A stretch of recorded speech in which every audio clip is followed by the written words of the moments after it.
আজকে অনেক দিন বাদে যাচ্ছি গালিব স্ট্রিটে। প্ল্যান তো আছে অনেক কিছু কেনার, কিন্তু কি কি কিনি সেটা তো ভ্লগ দেখলেই বুঝতে পারবে তোমরা। গালিব স্ট্রিট থেকে ফেরার পরে সারাদিনটা কিভাবে কাটাই সেটাও তোমাদের সামনে অল্প বিস্তর তুলে ধরবো। ভীষণই মজার হতে চলেছে ভ্লগটা, তো চলো আজকের ভ্লগটা শুরু করা যাক। এই ঠান্ডার সময় সকাল 6টার সময় বাইকে করে যাওয়া ভীষণই কষ্টকর, ভীষণই ঝামেলার ব্যাপার। কিন্তু মনটা একদমই ভালো হয়ে গেল যখনই রাস্তার ওপারে দেখলাম কিছুজন দৌড়চ্ছে।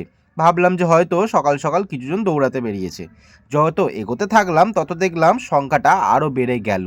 বুঝতে 1 সেকেন্ডও দেরি হলো না যে ম্যারাথন রেস হচ্ছে। তো অনেকটাই ঠান্ডা কিন্তু গাড়িতে বসে বসেই কেটে গেল। কারণ দেখো, সকাল সকাল এত সুন্দর একটা জিনিস দেখতে পেলাম, সেই জন্যই ভাবলাম তোমাদের সাথে এটা শেয়ার করি। আরও ভালো লাগলো এই ম্যারাথন রেসে অংশগ্রহণ করা কিছু লোকজনদের দেখে। তারা মনে হয় না পুরো রেসটা শেষ করতে পারবে। আমি এই কথাটা বললাম শারীরিক গঠনের জন্য, কিন্তু তারাও কিন্তু অংশগ্রহণ করেছে। তারা এখনই কিন্তু দৌড়তে পারছে না, হাঁটছে, বা এক জায়গায় দেখলাম 2-3 জন বসেও রয়েছে। জানি না তারা ডিসকোয়ালিফাই হয়ে যাবে কিনা, কারণ আমি এগুলোর রুলস জানি না, কিন্তু তারা অংশগ্রহণ তো করেছে। এটা দেখে ভীষণ ভালো লাগলো, আর সত্যি বলছি ঠান্ডা লাগা যেন একদম চলে গেল। A few moments later. প্রথমেই বলি, আমি কিন্তু গালিব স্ট্রিট কিছুদিন বাদে বাদেই চলে আসি। কিছু কিনি আর নাই কিনি, আমার ঘুরতে ভীষণ ভালো লাগে। অনেক ভিডিও আমার চ্যানেলে আছে, সেগুলো তোমরা সব দেখতে পারো আমার চ্যানেলে ভিজিট করে। কিন্তু আজকে এসেই আমার মনটা একদম খারাপ হয়ে গেল, কারণ একটা মাছ কেনার 1 মিনিটের মধ্যেই মাছটা উল্টে গেল। জানি না বাঁচবে কি না, মনে তো হচ্ছে বাঁচবে না। বাড়ি গেলে তোমাদেরকে দেখাবো। কিন্তু মনটা এত বেশি খারাপ হয়ে গেল, ঠান্ডার মধ্যে আসলাম, এত শখ করে আসি, কিন্তু যদি এরকম হয়ে যায়, কোনোদিন হয় না। গালিব স্ট্রিটে গামলা করে যারা মাছ নিয়ে বসে তাদের কাছ থেকে মাছ কিন্তু খুব দেখে শুনে নেবে, না হলেই কিন্তু মাছ মরে যাবে। যারা অক্সিজেন দিয়ে রেখে দেয় প্যাকেটে করে, তাদের থেকে মাছ নেওয়া বেটার। কিন্তু আমি যে মাছটা নিলাম মুম্বাইয়ে পাওয়া যায় না। চলে আসলাম বাড়ি। যাই না মা ঘুম থেকে উঠেছে কিনা, অবশ্য অনেকটাই দেরি হয়ে গেছে আস্তে আস্তে। অনেকক্ষণ ধরে ঘুরলাম, বেশি ভিডিও করিনি কিন্তু অনেকক্ষণ ঘুরেছি। ও তো আওয়াজ পাচ্ছে, উঠে গেছে। মা রয়েছে, আমি ঘুম থেকে উঠেছে কিনা। না না, তখন শুয়ে থাকলে তো সব চলে যাবে না। তো বউ কথা কও, টুপিটায় পড়েছো কেন? হ্যাঁ, কি ড্রেস দিয়ে গেছিস বিয়ে বাড়ির মতন? ওই রে, এটা ওই জন্য বিয়ে, খুরখুর আওয়াজ হচ্ছে। এটা আবার বিয়ে বাড়ি তো সব আবার এসব বিছানা করছো? নামিয়ে ফেলছিস, বিছানা গোছাতে হবে। আচ্ছা, এ না আমার এটা ধরো তো, ধরো তো, ধরো তো, কি ওই প্যাকেটটা বার করো তো। তো মাছ নিয়েছিস? ই মা, উল্টে গেছে। উল্টে গেছে, এটার জন্যই আমি মুখটা একটুখানি কাচুমাচু করেছিলাম। মাছটা ভাসিয়ে রাখতে হবে, অক্সিজেন আছে তো, উল্টে প্রথমে যাচ্ছিল। তোমার হচ্ছে ছোট প্যাকেটের মধ্যে দিয়ে জানলাম, বড় প্যাকেট দাও, বড় প্যাকেট দাও, দিচ্ছিল না। কি মাছে? পোনা মাছের মতো লাগছে। পুঁটি এটা মাছ হচ্ছে পুঁটি। টিন ফল বার্ব বলে, টিন ফল। কেউ ভাববে নাকি আমাদের তো পুকুরে দেখা মাছ যাক, এবার যদি ধরছে? একটা মরে যায় তাহলে হয়ে গেল, দাম কম। কিন্তু যদি আবার একটা মরে যায় তাহলে আবার সেই দাম বেশি হয়ে যাবে একটা পার পিসের। ঠিক আছে, তাও একটু একটু হয়ে যাচ্ছে, দেখি অ্যাকুরিয়ামে দিলে ঠিক হয়ে যাবে আশা করি। তো মাছটা কেমন লাগছে অবশ্যই জানি। একটু তোলো তোলো, ফিল্টার চালিয়ে মুখের দিয়ে সামনে দে। রাখো, মুখের সামনে। হ্যাঁ, ফিল্টারটা চালিয়ে দিয়ে দে। ঠিক আছে। ছোট জায়গা দিয়েছে বলে এটা সমস্যা হচ্ছে আরো। ওই জন্য মুখটা একটু কাচুমাচু করেছিলাম, নেওয়ার পরই এরকম অবস্থাটা হয়েছে। আমি দেখে মাছ নিই, কিন্তু ভালো জায়গা থেকে মাছ নিই। এবার কম দামি মাছ নিলাম বলে ওই গামলা থেকে নিলাম, এই জন্যই মেন এই অসুবিধাটা তোমার হলো। ঠিক আছে, দেখছি। আর একটা এই যে এনপিকে সার নিয়ে আসলাম 20 টাকা দিয়ে। এই সারটা নিয়ে আসলাম গোলাপ গাছে দেওয়ার জন্য। ভেবেছিলাম ভার্মি কম্পোস্ট নিয়ে আসবো, আগের দিনের ব্লগে তোমাদের বলেছিলাম যে ভার্মি কম্পোস্টটা এখান থেকে আনা হয়। এবার ভার্মি কম্পোস্ট এত ভেজাল, মানে মাটি মেশানো, দেখে আমার একদমই ভালো লাগছে না। তো সেই জন্য আমি নিলাম না। তার থেকে আমি এমনি শুকনো গোবর বা হচ্ছে যেমনই হোক গোবর আমি দেখবো, আমাদের এখানে মাঠ আছে, তো পেলে নিয়ে এসে গাছে দেবো, ওটাতে অনেক ভালো কাজ দেবে। পুরো মাটি মেশানো ভার্মি কম্পোস্ট, দাম কম, 25 টাকা 30 টাকা কেজি। কিন্তু আমি কেন নেবো ওরম জিনিস যদি ভালো না হয়? তার থেকে এই জিনিস দেবো, তার থেকে ভালো হবে। কিছুক্ষণ বাদে আসলাম, অ্যাকোরিয়ামটা দেখতে পাচ্ছ। মাছগুলো আমি অলরেডি ছেড়ে দিয়েছি, আজকে বেশিক্ষণ ভাসিয়ে রাখিনি। তার কারণ মাছটা একদমই উল্টে গেছিলো, তো আমি ভাবলাম যে হয়তো মরেই যাবে, কিন্তু ছেড়ে দিয়েছি। এখন দেখো দিব্যি কেমন ঘুরছে, দেখো ভালো জায়গা পেয়েছে, ভালো জল পেয়েছে, কোনো কিছু অসুবিধা নেই, জলে গন্ধ নেই। আর ওষুধ নিয়ে এসেছি, ওষুধটাও দিয়ে নিলাম। ওষুধটা দিয়েছি যে আশা করি তোমরা বুঝতে পারছো, যদি না বুঝে থাকো দাঁড়াও আমি তোমাদের দেখাচ্ছি। ওষুধটা খুবই ভালো। তো এই যে গ্রিন মালাচি নিয়ে এসেছি, এই যে এই ওষুধটা ভীষণই ভালো। এদিকে আমার শিবরামগুলো আবার ভাবছে আমাদের বাড়িতে আবার কাকে নিয়ে চলে আসলো রে ভাই। বেশ তো ভালো ছিলাম, আবার কাকে নিয়ে এসছে, আমাদের মারবে কিনা আবার কে জানে। বা ডাকলেই হলো, যত রাজ্যের একবারে ম্যা প্যা প্যা পু ক্যা মাউ পাউ। হাউ মাউ খাও কর,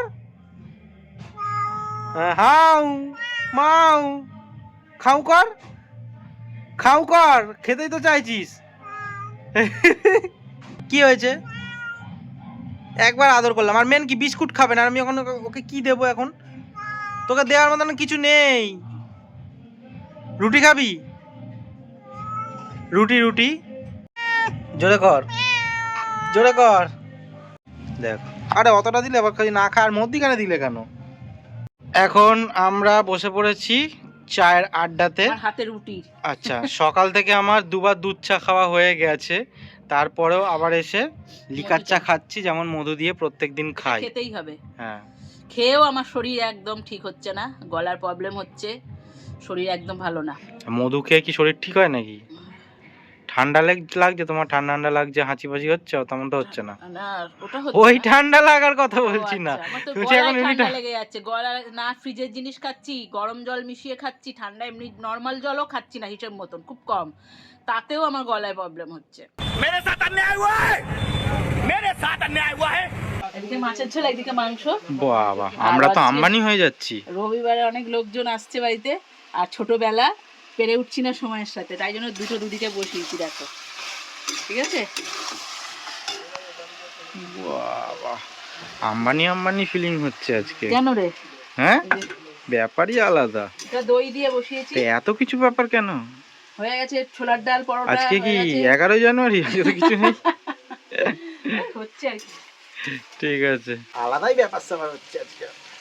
হ্যালো বন্ধুরা, কেমন আছো? আজকে আমাদের 25 ডিসেম্বর হচ্ছে। আজকে হলো কত তারিখ? 11ই জানুয়ারি। আজকে আমাদের 25 ডিসেম্বর, এই কারণে দাদা এসছে, মানে কুনালের জেঠু আমাদের জন্য কেক নিয়ে এসছে। দেখো কত বড় একটা কেক, বলছে এখনই কাটতে হবে, সামনে খেতে হবে। খোলো দেখি, খোলো কেকটা, লম্বা মতন। হ্যাঁ, বলছে রানী কাটো আমার সামনে, তোমরা খাও, তাহলে আমি। থালাতে ধরবে না। হ্যাঁ, পুরোটা বার করো না, পুরোটা বার করো না। না, একটু ও আচ্ছা আচ্ছা, ওই সাবাস। হ্যাঁ, আর লম্বা এরকম কেক দেখিনি কিন্তু, গোল হয় কেক। হ্যাপি বার্থডে তোর। মধ্যিখান দিয়ে কাটো না, এক পাশ দিয়ে কাটো, পাশ দিয়ে। সাইড দিয়ে কাটতে কাটতে যাও। হ্যাঁ, তাহলে কি সুবিধা হবে। তুমি যা ছুরি নিয়েছো এতে। আরে হ্যাঁ হ্যাঁ, দোকানের মতনই কাটবো রে, তোর মা সব ওই করে। হ্যাঁ, বুঝেছিস?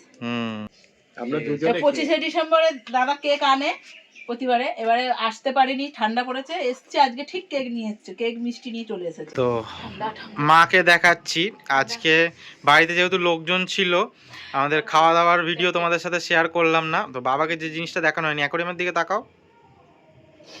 পুঁটি মাছের মতন কি মাছ? আমিও সেটাই বললাম, কি করতে রেখেছি? মা বলছে আবার পোনা মাছ। পুঁটি পুঁটি হ্যাঁ, পুঁটি। পুঁটি তো সবাই একরকম, এসে ভাববে তো তাই। পুঁটি তো পুঁটিরই ভ্যারাইটি একটা। সরল পুটি। হ্যাঁ, না, পুঁটি মাছের মতন দেখতে না এটা? হুম। আমি তো আনার সময় বললাম কিন্তু লেজটা দেখো, পুঁটি মাছের তো এরকম লেজ হয় না, আর এরকম বড় হয় নাকি পুঁটি মাছ? তো এগুলো অনেক বড় হয়, সরল পুঁটি যেমন বলে না, সরল পুঁটির পেটটা একটু মোটা টাইপের হয়, কিন্তু এগুলো এগুলো হচ্ছে অনেক বড় হয়, বুঝেছো, বিশাল বড় হয়। এগুলো কম দামি মাছ বলে নিয়ে আসলাম ঠান্ডার সময়। ঠান্ডার সময় ঠান্ডা না, এখন অন্য মাছ নিলে সব মরে যাবে, সব হিটার না দিলে। আর এরা কি নর্মাল মাছ, তাও একখানা মাছ দিয়েছে আর উল্টে গেছে। আমি বাড়িতে এনেছি তখনও উল্টে রয়েছে, দিয়েছে সঙ্গে সঙ্গে 1 মিনিটের মধ্যে উল্টে গেছে। বলছে, আমি বলছি ছোট প্যাকেট দিয়েছো, বড় প্যাকেট দাও, বড় প্যাকেট দাও, দেয়নি, আর সঙ্গে সঙ্গে উল্টে গেছে। এবার ব্যাস, আমি যা গেল দিয়ে ওখানে অক্সিজেন করালাম সঙ্গে সঙ্গে, দিয়ে আবার একটু সোজা হলো, মানে অক্সিজেন পেয়ে সঙ্গে সঙ্গে, মানে অক্সিজেনের কত ঘাটতি থাকে তো অক্সিজেনের, ওই জন্য। ঠিক আছে, ভালো লাগছে মাছগুলো, মানে ওই তো খারাপ কি লাগছে খুব একটা দেখতে? খারাপ তো লাগছে না। তাহলে এটা বড় হলে আরো দেখবে খাপ খেয়ে যাক, আর একটুখানি কালার ফালার দেখবে, আরো চকচক করবে। আর একটা পুরো সাদা, মানে সাদার মধ্যে লেজটা লাল, ওটা নিলাম না, এটাই নিলাম।